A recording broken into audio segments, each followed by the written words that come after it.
오늘 말씀이 어떤 말씀인지 여러분들 너무 잘 아실 거예요. 사실은 이제 저번 2주 전에 보이는 세계와 보이지 않는 세계의 충돌이라는 제목으로 말씀을 증거했는데 아마 싹 다 까먹으셨을 거예요. 이게 2부예요. 2부. 나중에 제가 부흥에 다니면은 하려고 만들어 놓은 설교. 혼자 막 연습합니다, 집에서. 우리 교회는 막 그렇게 하면 안 되니까 조금 자제하는 거예요. 우리 나올 때 막 춤추면서 나오려고요. 일론 머스크처럼 부르면은 막 춤추면서 나오려고요. 오늘 설교도 굉장히 유명한 설교예요. 오늘 말씀도. 2주 전에 했던 설교 기억하시죠? 기억나는 건 요거 하나일 거예요. 발람하고 발락이 나오는데 막 발람이 이제 발락에게 돈을 받고 가려고 그러는데 당나귀가 뿅 나타나가지고 못 가게 하는 거. 그죠? 맞죠? 오늘 설교는 누가 나오냐면 다윗하고 골리앗이 나옵니다. 골리앗에 대해서 말씀드릴게요. 혹시 골리앗 키가 어느 정도 되는지 아십니까? 골리앗이라는 사람이 되게 유명하죠. 믿지 않는 사람들도 많이 알고 있는데 골리앗의 키가 역사적으로 고증해본 역사책에서 보면 2.9m 정도 됐다. 2.9m. 엄청 크죠? 그리고 여기 성경에 보면 오늘 말씀 직전에 골리앗이 뭐 각반을 차고 철 갑옷을 입고 투구를 쓰고 이 사람이 창을 들었는데 창이 뭐 몇 척이고 뒤에다 칼을 3개를 꽂고 있었고 옆에다 차고 있었고 이 무게가 총 몇 킬로냐라고 물어보면 120kg 정도 됐다. 그러니까 골리앗은 이렇게 생각하시면 돼요. 3m 정도 되면 한 이 정도 될 거예요. 여기보다 더 클 거예요. 키가 이렇게 되고 120kg를 몸에다 이렇게 차고 나오는 사람이에요. 그리고 성경에 보면 골리앗 앞에 방패병이 있었는데 방패병이 이 방패를 한 명이 든 게 아니라 2명이서 들었다고요. 40kg짜리. 그런 사람이 이제 이렇게 앞에 나온 거예요. 이 사람이 이스라엘을 막 무시하는 거예요.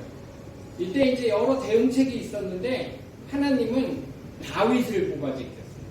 이 상황이 어떤 상황이냐면 오늘 말씀을 보니까 38절에 이렇게 시작해요. 이에 사울이 자기 군복을 다윗에게 입히고 이제 골리앗은 너무나 많은 무기들과 크기가 크니까 사울왕이 다윗한테 자기 갖고 있는 군복을 갖다 입히는 상황이 됐나 봐요. 시대적으로 문화적으로 그런 상황이었는데 또 이스라엘 백성은 너무나 약한 지파였어요. 블레셋은 이때 이미 철기 문화였어요. 근데 이스라엘은 나중에 보면 이 전쟁 끝난 뒤에 보면 다윗이 등판하고 사울 옆에 비파 뜯는 사람으로 가게 되는데 아들이 있어요. 그 아들이 보면 군복이 없고 왕족이나 귀족들한테만 군복이 있어서 그 군복을 다윗한테 벗어주는 그런 장면이 나와요. 그러니까 이게 무슨 말이냐면 블레셋하고 싸우는데 블레셋은 이미 철기 문화였고 이스라엘 지파는 부족 국가였어요. 12개 지파가 아직 합쳐지지도 않은 상황이었고 무기도 철기가 없는 상태였어요. 왕족하고 귀족들 몇 명만 갑옷이 있는 상태예요. 그러면 철기 아니면 뭐였냐? 대부분 농기계 같은 거 있죠. 그런 걸 들고 이렇게 나온 상태였어요. 또 이 시기가 어떤 시기였냐면 다윗이 나이가 몇 살이었냐면 역사학자들은 15에서 17살이었다고 합니다. 다윗이 용모가 준수하긴 했지만 뭐 15, 17살이 그렇게 크겠습니까? 키가 뭐 한 나보다 작았을 것 같아요. 나도 작은데. 근데 골리앗은 이만하죠. 또 사울왕은 어떤 상황이었냐면 이 바로 직전에 16장, 15장 여기 가보면은 사울왕이 아말렉과의 전쟁에서 하나님의 말씀을 어겨요. 그래서 선지자가 와서 그것을 질책하면서 그 유명한 대사가 나옵니다. 순종이 제사보다 낫다. 그게 그 말이 이 사무엘이라는 선지자가 이 15장, 16장에서 아말렉 전쟁 이후에 사울왕한테 한 소리예요. 상황이 어떻다고요? 보이는 거는 엄청나게 큰 적군 앞이고 우리가 가진 건 적고 또 우리를 이끄는 리더는 하나님 마음에 안 든 상태. 여기에서 하나님이 등판시킨 사람이 있는데 구원투수로 다윗을 등판시켰어요. 근데 다윗은 나이가 15살밖에 안 됐고 키도 작고 아직 소년이요. 이 전쟁 이후에 다윗은 무슨 얘기를 듣냐면 여러분들도 잘 알듯이 물맷돌을 가지고 골리앗의 이마를 맞춰가지고 쓰러뜨린 다음에 사람들이 다윗한테 뭐라 그러냐면 다윗은 만만이요 사울은 천천히라. 그러니까 사울이 그 얘기를 듣고 나서 시기질투가 나는 거예요. 뭐라고? 아니 다윗이 만만이고 내가 천천히면 나는 다윗보다 못한 사람이라는 뜻인가? 그래가지고 도망 다녀요. 다윗을 죽이려고 했다는 것이. 자기 옆에다 불러놓고선 창을 던지고 죽이려고 해요. 그래서 다윗이 도망 다닙니다. 이게 이제 여기까지가 인트로예요. 다윗은 사울한테 죽을 뻔한 상태에서 도망다니면서 다윗의 인식이 어떻게 되어 있는지 우리가 아는 게 중요한데 말씀을 한번 찾아보도록 하겠습니다. 말씀은 시편 62편 3절 말씀입니다. 찾으신 줄 믿고 같이 한번 읽어보도록 하겠습니다. 시작! 넘어지는 담과 흔들리는 울타리같이 사람을 죽이려고 너희가 일제히 공격하기를 언제까지 하려느냐. 사울왕이 막 쫓으니까 다윗왕이 숨어가지고 이런 얘기를 이 시가 자기 아들에게 쫓겨서 쓴 시인지 사울에게 쫓겨서 쓴 시인지 역사학자들은 명확하지 않다고 얘기합니다. 근데 중요한 건 다윗은 사울왕한테 쫓기든 자기 아들의 반란에서 쫓기든 인식을 어떻게 하고 있냐면 자기 자신을 나는 무너지는 담벼락이다. 쓰러지는 울타리다. 이렇게 인식하고 있다는 것이. 다윗이 어떻게 인식하고 있다고요? 이게 굉장히 중요해요.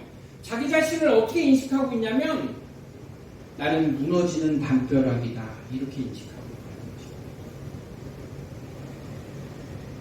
오늘 읽은 말씀 위에 보십시오. 62편 3절을 읽었는데 1절과 2절을 보니까 여러분들이 너무 잘 아는 구절이에요. 이 노래 아시지 않습니까?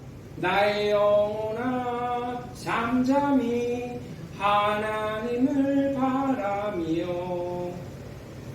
그 복음송이 바로 이 시편 62편 1절과 2절에서 영감을 얻어서 만든 복음송이라요. 그리고 3절은 뭐라고 나옵니까? 나는 무너지는 담장이다. 이렇게 얘기를 하고 있다는 것이. 이게 다른 저자가 아니에요. 뭐라고 얘기합니까? 잠잠히 나는 하나님의 도움을 바라시고 든든하게 서갈 수 있는데 3절에서는 나는 내 현실은 무너지는 담벼락이다. 흔들리는 울타리다. 다윗의 인식은 이렇게 인식하고 있다는 것입니다. 여러분 이게 정상이에요. 이게 정상이라고요. 이것이 예수 믿는 사람들의 지극히 정상적인 인식이라는 것입니다. 이후에 다윗이 어떻게 됩니까? 다윗은 결국은 12개 지파를 통합하고 이스라엘의 왕이 됩니다. 그 후로 40년 동안 이스라엘에서 이스라엘을 다스리기 시작합니다. 근데 이스라엘 왕이 되고 나서 다윗이 사람과 환경이 보이기 시작합니다. 첫 번째 무슨 일을 합니까? 인구조사를 합니다. 와, 내가 이렇게 많은 곳을 통일했어. 와, 우리 군대가 얼마나 되는 줄 알아? 또 사람이 보이기 시작합니다. 하루는 낮잠을 자고 궁전의 뜰에서 거니는데 밧세바가 보이기 시작합니다. 다윗에게도 이 보이는 세계가 중요해지기 시작합니다. 오늘 말씀 사무엘상 17장 38절, 39절, 40절로 다시 돌아갑니다. 제가 한번 읽고 여러분들이 한 구절 읽도록 하겠습니다. 이에 사울이 자기 군복을 다윗에게 입히고 노투구를 그의 머리에 씌우고 또 그에게 갑옷을 입히매 다윗이 칼을 군복 위에 차고는 익숙하지 못함으로 시선으로 걸어오다가 사울에게 말해 이것을 들고 손에 막대기를 가지고 시내에서 매끄러운 돌 5을 골라서 자기 목자의 제구 곧 주머니에 넣고 손에 물매를 가지고 블레셋 사람에게로 나아가니라. 이 사울과 다윗의 본문에서 나오는 것은 두 가지 단어가 굉장히 중요합니다. 하나는 갑옷입니다. 아까 골리앗의 갑옷에 대해서 얘기했는데 지금은 사울의 갑옷에 대해서 얘기하잖아요. 그죠 맞죠? 이 갑옷이라는 건 보이는 것이죠. 그죠 맞죠? 그리고 다윗은 이 보이는 갑옷을 벗어던집니다. 두 번째 단어가 제일 중요한 게 있는데 바로 익숙하지 않으니까 벗어던지는 거지. 익숙하지 않으니까. 갑옷이 다윗한테는 익숙하지 않은 것이야. 우리 장인이 돌아가신 지 5년 차가 됐어요. 가서 맨날 자요. 맨날. 우리 딸내미가 주로 자요. 그리고 우리 와이프도 가끔 가서 잡니다. 우리 장인은 어떤 사람이었냐면 우리 와이프 보면 정확합니다. 외모도 비슷하고 성격도 비슷하고 우리 장모님은 좀 날카로우신 분이에요. 아주 꼼꼼하십니다. 우리 장인어른같이 털털한 분을 평생 동안 옆에서 받쳐줘야 되니까 날카로워지는 거예요. 점점. 원래 날카로웠는데 더 날카로워지는 거예요. 우리 장인이 살아계실 때 우리 장모님이 계속 얘기했어요. 옆에 이거 해라 저거 해라 이랬다 저랬다. 우리 장인은 특징이 옆에서 들으면 이렇게 얘기해요. 그려 알았어 그려.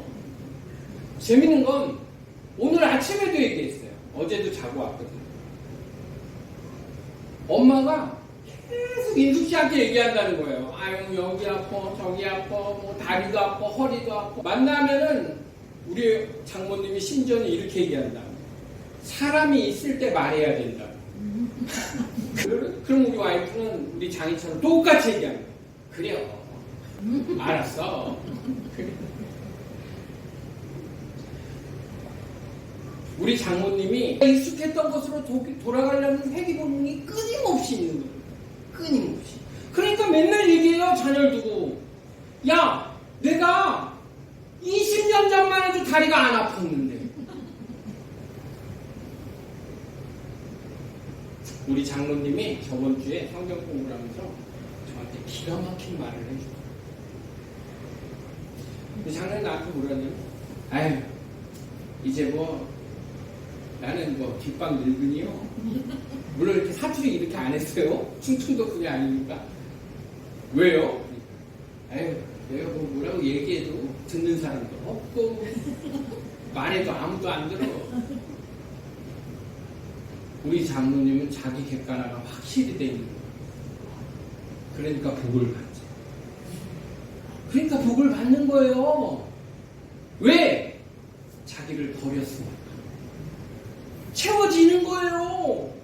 성령님의 무한한 능력이 채워지는 거예요. 그러니까 끊임없는 자기 만족의 길로 갑니다. 하나님이 견인해 주시는 거예요. 우리는 맨날 보이는 것과 보이지 않는 것 사이에서 싸움을 해야 합니다. 다윗은 달렸어요.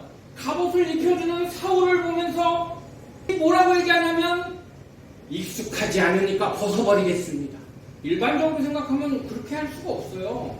이 얘기하기 전에 다윗은 이미 봤어요. 골리앗을 눈으로 봤다고요. 2m 90cm이고 120kg의 무기를 장착하고 있고 방패병이 앞에서 40kg짜리 철로 된 방패를 2명이서 들고 있고 그걸 이미 봤어요.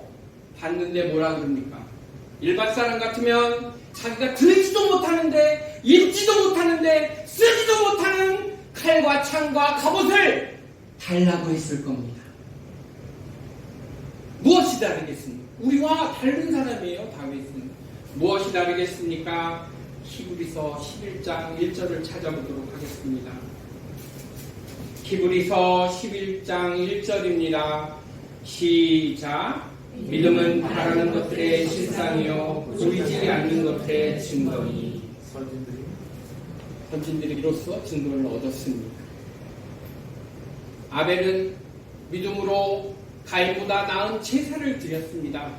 에녹은 믿음으로 죽음을 보지 않고 하나님께로 갔습니다. 노아는 믿음으로 100년에서 120년 동안 배를 지었습니다. 라합은 어떻습니까?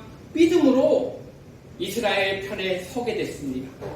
어떤 사람은 믿음으로 나라를 이기기도 하고, 어떤 사람은 믿음으로 사자의 입을 막기도 하고, 어떤 사람은 믿음으로 약속을 받아내기도 하고, 어떤 사람은 믿음으로 약한 데서 강해지기도 합니다. 우리 주 예수 그리스도께서는 하나님을 신뢰하고 하나님을 믿음으로 당당하게 십자가를 지셨습니다. 다윗은 뭐에 익숙합니까, 여러분? 믿음에 익숙한 겁니다. 다윗은 무엇에 익숙했습니까? 믿음에 익숙한 겁니다. 우리는 우리 자신에게 물어봐야 됩니다. 나는 지금 무엇에 익숙한가? 혹시 나는 돈에 익숙한 거 아닌가? 혹시 나는 내 삶에 익숙한 것이 아닌가? 혹시 나는 내 자녀에게 익숙한 것이 아닌가? 혹시 나는 내 부인에게, 내 가족에게, 내 자신에게 익숙한 것이 아닌가? 골리앗 앞에서 갑옷을 벗어던지면서 익숙하지 못해서 못 있겠습니다 말한 다윗처럼, 여러분, 참 슬픈 시대가 됐지만 우리도 우리를 둘러싸고 있는 많은 것들을 벗어던지시기 바랍니다. 히브리서 11장 오늘 읽은 말씀, 이 믿음장 6절을 제가 읽어드리겠습니다. 제가 읽겠습니다. 믿음이 없이는 하나님을 기쁘시게 하지 못하나니 하나님께 나아가는 자는 반드시 그가 계신 것과 또한 그가 자기를 찾는 자들에게 상을 주시는 이심을 믿어야 할지니라. 여러분, 믿음이 없이는 하나님을 기쁘시게 못하고, 또한 믿음이 없이는 보이는 세계를 이길 수가 없습니다. 내가 믿음이 부족하다면 하나님께 간구하십시오. 내가 가진 모든 것을 버려서라도 하나님, 나에게 믿음이 있을 수 있도록 나를 견인해 주십시오라고. 그럴 때만이 여러분 진정한 복을 받으실 것입니다. 우리 장모님 얘기로 다시 돌아갑니다. 장인이 돌아가시고 나서 우리 장모님은 한동안 시리에 빠지셨습니다. 우리 장모님은 보이는 장인한테 평생 의지하다가 없어지니까 한 1, 2년간은 굉장히 힘들어하셨어요. 굉장히. 물론 지금도 힘들어하세요. 지금도 힘들어하세요. 그러니까 혼자 못 지으시니까 우리가 잘. 우리 장인이 돌아가시고 나니까 우리 장모님은 은하에 가면 굉장히 큰 교회 개척 멤버셨어요. 10명, 20명 예배 드릴 때 같이 해가지고 그 교회는 지금 한 3,000명 정도? 굉장히 큰 교회예요. 1,000명 정도가 예배에 나오고 지저귀로는 2,000, 3,000 그런 교회인데 거기 개척 멤버셨고, 근데 장인이 돌아가시고 나니까 교회도 안 나가는 거예요. 교회도. 개척 멤버 그런 거 중요한 게 아니에요. 아무 쓸모 없습니다. 아무 쓸데기 없어요. 하나님 입장에서 그러면 아무 쓸데기 없어요. 왜? 하나님은 중심을 보시죠. 우리 장로님, 우리 권사님을 한번 바라보시기 바랍니다. 그리고 이렇게 얘기해 주십시오. 여보, 당신을 정말 사랑하지만 나는 하나님을 더 사랑해.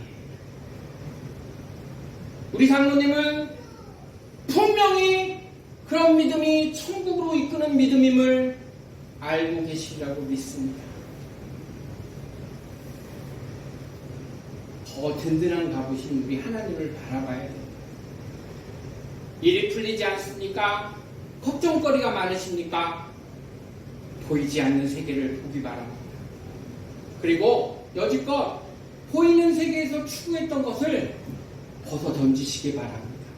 너무나 편해져 있고 나한테 너무나 맞는다면 벗어버리시기 바랍니다. 그리고 보이지 않는 세계에 계신 우리 하나님을 추구하시기 바랍니다.